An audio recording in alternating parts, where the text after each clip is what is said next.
Hello student, welcome in my online chemistry class और explore organic chemistry series में आप सभी का वेलकम।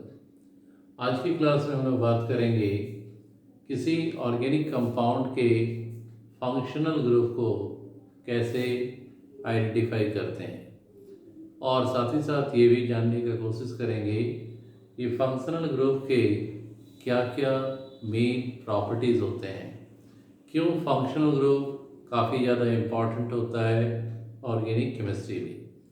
जैसा कि आप सभी को जानते हो, ऑर्गेनिक केमिस्ट्री में हम लोग ऑर्गेनिक कंपाउंड के बारे में पढ़ते हैं और कोई भी ऑर्गेनिक कंपाउंड में दो मेन कंपोनेंट होता है, कार्बन और हाइड्रोजन।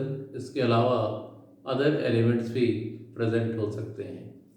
लेकिन अगर कोई ऑर्गेनिक कंपाउंड है जिसमें केवल कार्बन और हाइड्रोजन है तो उसे हम लोग हाइड्रोकार्बन कहते हैं।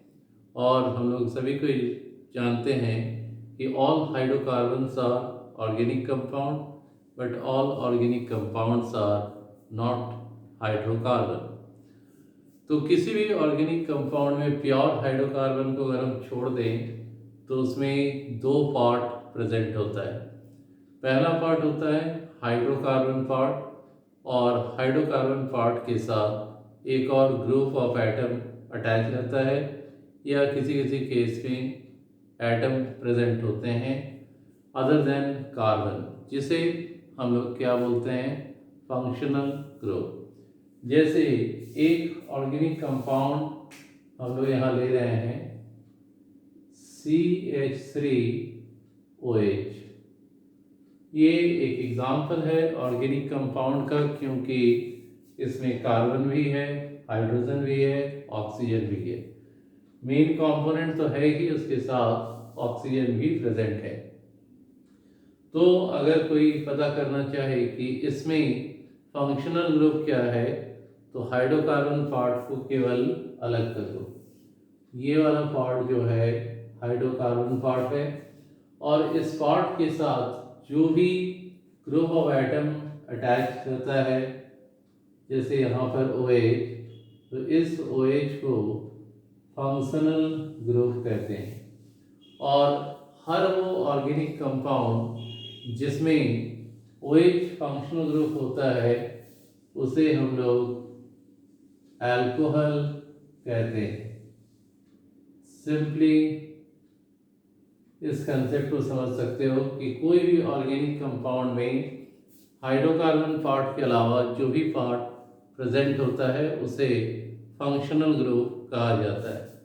जैसे इस पर्टिकुलर एग्जांपल में OH क्या है, फंक्शनल ग्रुप।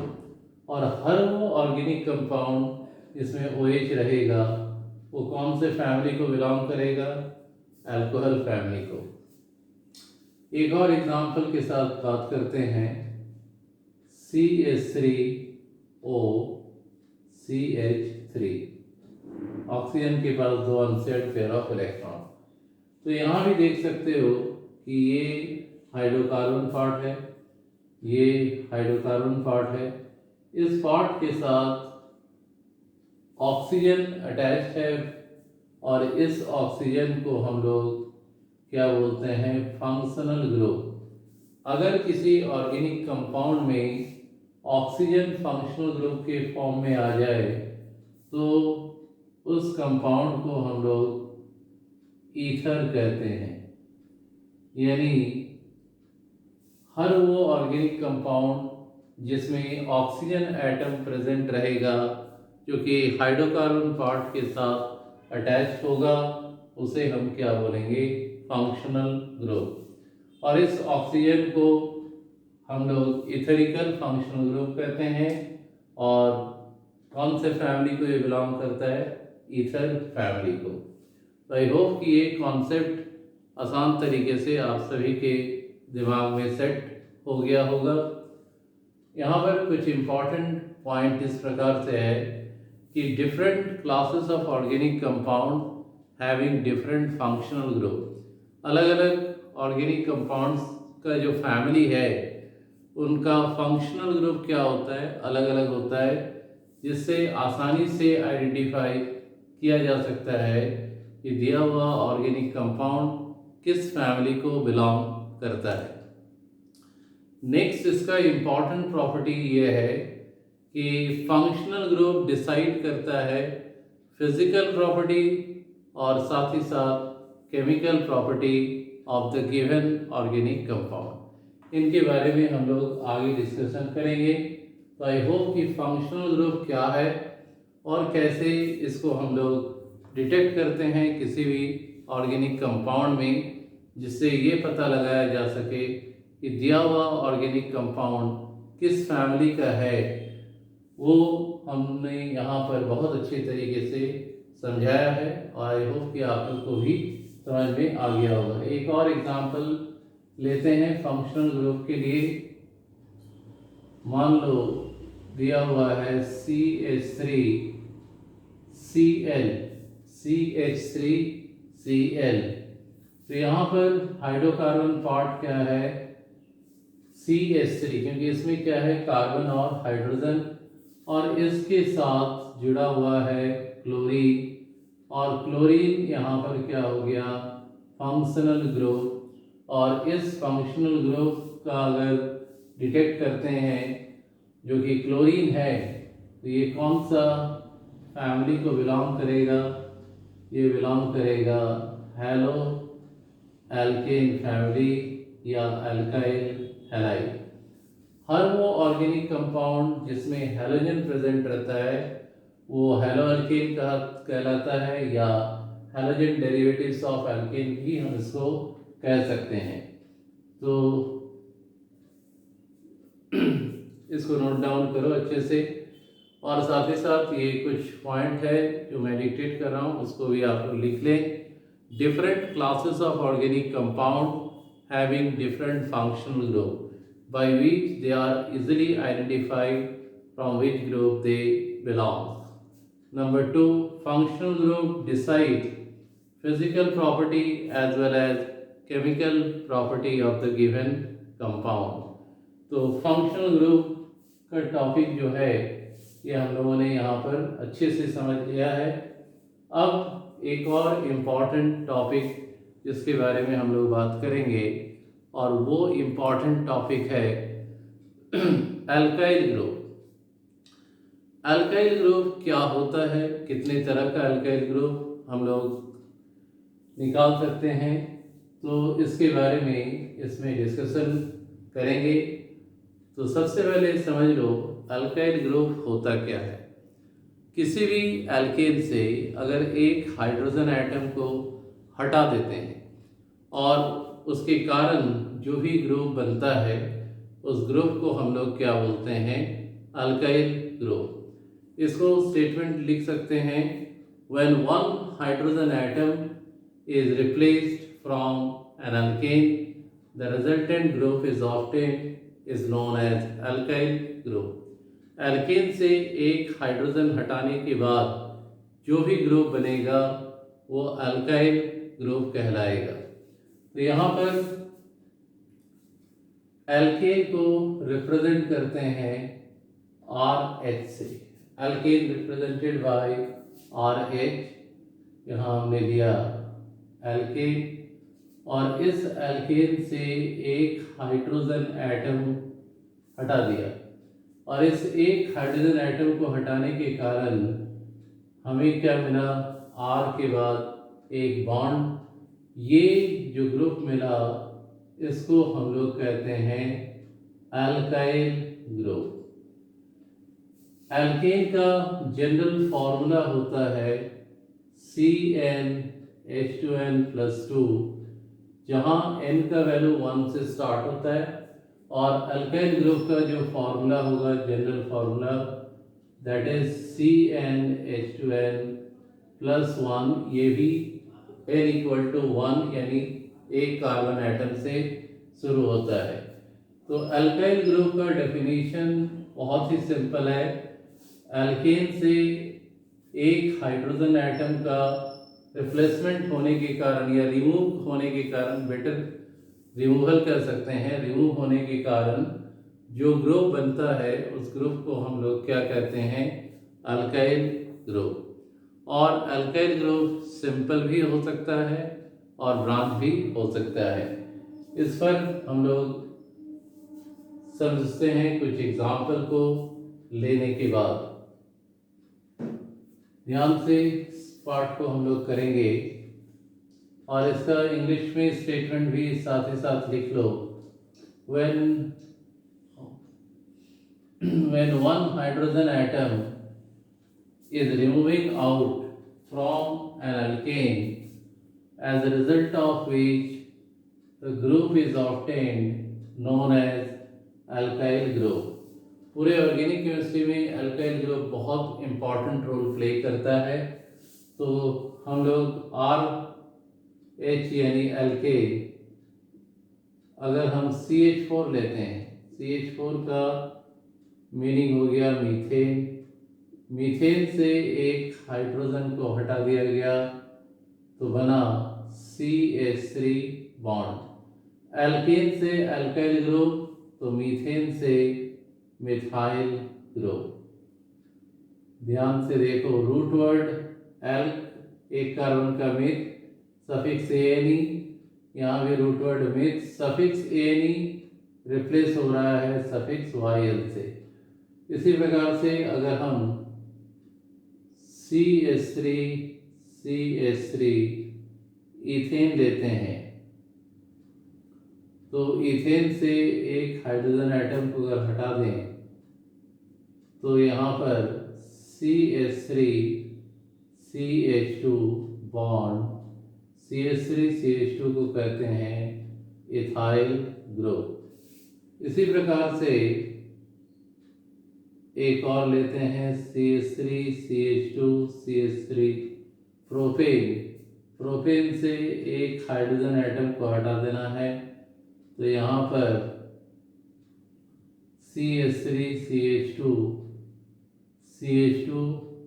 और एक बॉन्ड, तो ये कौन सा ग्रुप आ गया? Propyl group. अब एक बहुत ही इम्पॉर्टेंट टॉपिक इसके बारे में बात करेंगे, अल्काइल ग्रुप का ही है। अल्काइल ग्रुप बनाने के लिए हम लोग जानते हैं कि एल्केन से एक हाइड्रोजन एटम को रिप्लेस करने के बाद जो ग्रुप बनता है उस ग्रुप को अल्काइल ग्रुप कहते हैं। एल्केन में कार्बन का जो डिग्री होता है वो या तो 1 डिग्री हो सकता है, 2 डिग्री भी हो सकता है, 3 डिग्री भी हो सकता है और 4 डिग्री भी हो सकता है। कौन? Carbon atom. तो जब अल्काइल ग्रुप का रिप्लेसमेंट 1 डिग्री कार्बन से होगा, अल्काइल ग्रुप फॉर्म होगा by the removal of hydrogen atom from 1 degree carbon atom, तो उसके कारण जो अल्काइल ग्रुप बनेगा वो स्ट्रेट चेन अल्काइल ग्रुप बनेगा। लेकिन अगर 2 डिग्री या 3 डिग्री कार्बन से रिप्लेसमेंट अगर हो हाइड्रोजन का, तो ऐसे में ब्रांच्ड अल्काइल ग्रुप का फॉर्मेशन होगा। तो ध्यान से इसको देखें, CH3 CH2 CH3। यहाँ पर हमने प्रोपेन का एग्जाम्पल लिया है और ये जो कार्बन है सामने एक कार्बन के साथ जुड़ा हुआ है 1 डिग्री, ये वाला कार्बन लेफ्ट राइट 2 कार्बन से जुड़ा हुआ है तो 2 डिग्री और स्टार्टिंग ये 1 डिग्री। तो हमारे पास कार्बन जो है वो 2 टाइप का हो गया, 1 डिग्री कार्बन और 2 डिग्री कार्बन। अब यहाँ पर जो रिप्लेसमेंट होगा हाइड्रोजन का, वो रिप्लेसमेंट हो सकता है 1 डिग्री कार्बन से, replacement from 1 degree carbon atom, replacement from 1 degree carbon atom. तो 1 डिग्री कार्बन एटम से अगर एक हाइड्रोजन को हटा दें तो हमें मिला CH3CH2 bond, straight chain alkyl group, और इसमें N लगा देना है तो ये बन गया N प्रोपाइल ग्रुप। अब अगर यही रिप्लेसमेंट 2 डिग्री कार्बन से हो, यानी हाइड्रोजन को जो हम हटाएंगे और 2 डिग्री कार्बन से हटाना है, तो यहाँ पर आ रहा है CH3 CH CH3। तो यहाँ देख सकते हैं एक बॉन्ड मिसिंग है। तो यहाँ जो अल्काइल ग्रुप बनेगा वो ब्रांच अल्काइल ग्रुप, और इसको हम लोग कहते हैं आइसोप्रोपाइल ग्रुप। ध्यान देना, आइसोप्रोपाइल ग्रुप तब बनता है जब 2 डिग्री कार्बन से हाइड्रोजन एटम का रिप्लेसमेंट होता है दिए हुए एल्केन का। तो यहाँ पर आइसो का यूज केवल प्रोपेन तक में ही सीमित है। अगर इसी काम को हम लोग करते हैं, यहाँ एक एग्जांपल ले रहे हैं, butane as a alkane choose करने के बाद यहाँ हमने ब्यूटेन ले लिया। यहाँ पर 1 डिग्री, यहाँ 2 डिग्री, यहाँ 2 डिग्री, यहाँ 1 डिग्री। ध्यान रहे जिस कार्बन का डिग्री लिख रहे हैं वो कार्बन कितने एडजेसेंट कार्बन के साथ जुड़ा है ये देखना जरूरी है। जैसे यहाँ से ये कार्बन एक कार्बन के साथ तो 1 डिग्री, ये कार्बन इधर एक तो 2 डिग्री। इसी प्रकार से हम लोग डिग्री को सेट करते हैं। अब ये जो रिप्लेसमेंट है ब्यूटेन में हमारे पास 2 डिग्री कार्बन है और 1 डिग्री कार्बन है, तो हम लोग रिप्लेसमेंट कर रहे हैं, हाइड्रोजन को हटा रहे हैं 1 डिग्री से। तो CH3 CH2 CH2 CH2 एक बॉन्ड, तो ये बन गया n butyl group. This is n butyl group. और 2 डिग्री से अगर हटा रहे हैं CH3 CH2 के जगह में CH, एक हाइड्रोजन यहाँ से निकाल लेना है, CH2 CH3। ऐसे में जो अल्काइल ग्रुप बना ब्रांच अल्काइल ग्रुप, और इसका नाम होगा सेक। सेक मतलब सेकेंडरी, और सेकेंडरी मतलब 2 डिग्री, यानी रिप्लेसमेंट ऑफ हाइड्रोजन कहाँ से हो रहा है, रिमूवल ऑफ हाइड्रोजन कहाँ से हो रहा है, 2 डिग्री कार्बन से। तो ये क्या आया, सेक ब्यूटाइल ग्रुप।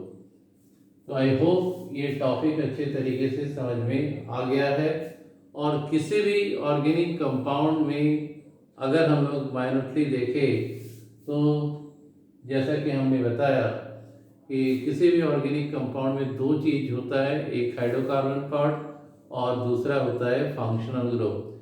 ये हाइड्रोकार्बन पार्ट जो होता है वो और कुछ नहीं, अल्काइल ग्रुप को ही हाइड्रोकार्बन पार्ट कहते हैं। तो कोई भी ऑर्गेनिक कंपाउंड को अगर हम लेंगे, एनी ऑर्गेनिक कंपाउंड, तो वो कॉम्बिनेशन होगा किसका, अल्काइल ग्रुप। ये अल्काइल ग्रुप ही हाइड्रोकार्बन पार्ट है, प्लस फंक्शनल ग्रुप। तो रूट वर्ड एल्क सफिक्स ये बहुत ही इम्पोर्टेंट।